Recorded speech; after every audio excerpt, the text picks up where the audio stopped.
You know, it's like, oh man, I don't know how to explain it. It's like, I don't know, like going to church, or like, you know, it's, you get to have this really profound connection with the energy that runs through everything on this planet, you know.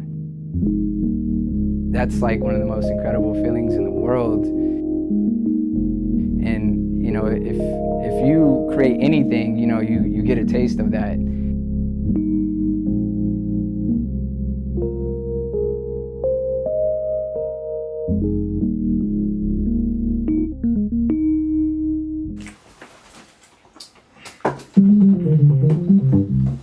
My name is Zach Witness, and this is World Witness Studios, also known as my mama's house. And this room actually used to be my brother's old room. This is pretty much where I spend most of my time. Like, I don't really go out. You know, I'm very much a recluse, so I'm just in here working all the time. I'm a producer, I am a DJ, a musician, a songwriter, and whatever else I need to be to make something great happen.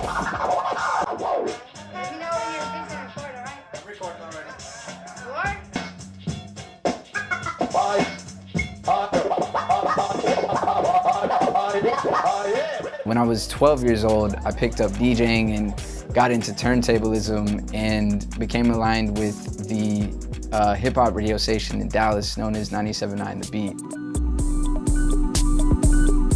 By the time I was 13, you know, they had me on stage DJing in front of up to 20,000 people.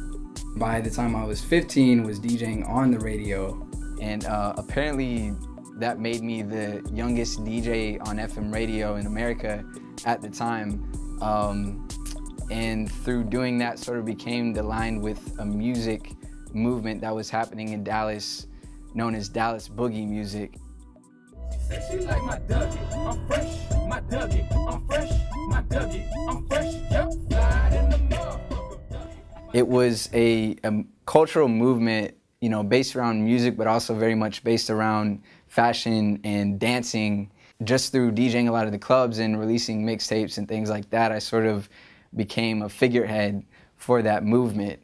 One thing that I feel like Dallas Boogie really did, other than invent a million dances like my Dougie and like the Stanky Leg, is bring those slower tempos that people in Texas were already used to from the stuff that was coming out of Houston and make it danceable. At the time when you went to a club, most music was like 80 beats per minute or higher. Now when you go to a club or when you even turn on the radio, you know, it sounds like the whole world is sipping drink and eating sweet potato pie, you know. I got up at 2:30 this morning to make this love and bring it out here to somebody. I'm telling you, man. Old school, like my granny showed me. I'm telling you. I appreciate you. Y'all please enjoy. Have a blessed day. All right, remember, thank you. You want some old school love? We got you.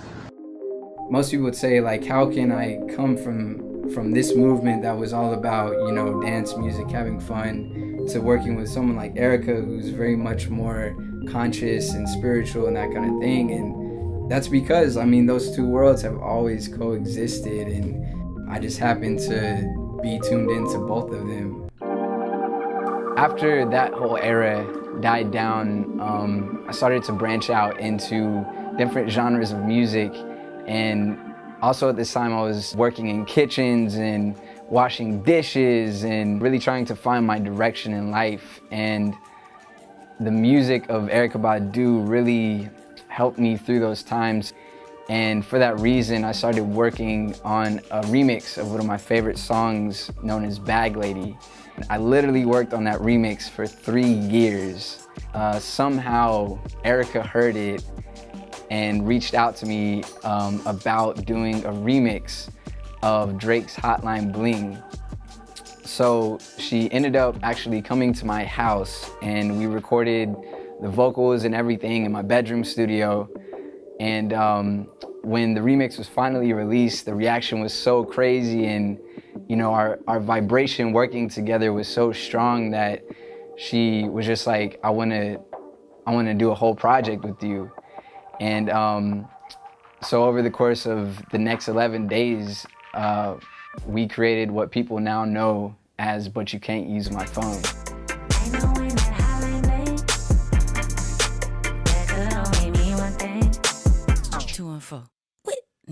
There were times when we would be in this room till like 3 in the morning working on music, and Erica might be taking a nap on the floor, and meanwhile my mom's bedroom is right next to mine, so she would be asleep, and so we had to, you know, keep the music turned down.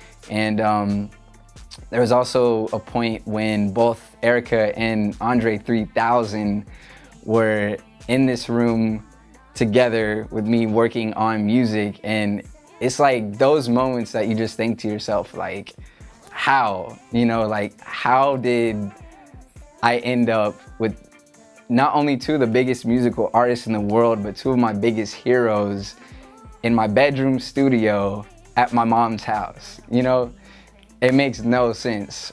Whatever it is, I'm just incredibly thankful and honored to have the opportunity to be a part of something like that, and also to have, you know, somebody like Erica in my life. At this point, I just feel like I want to give my love and my energy back to the world in return. That's it.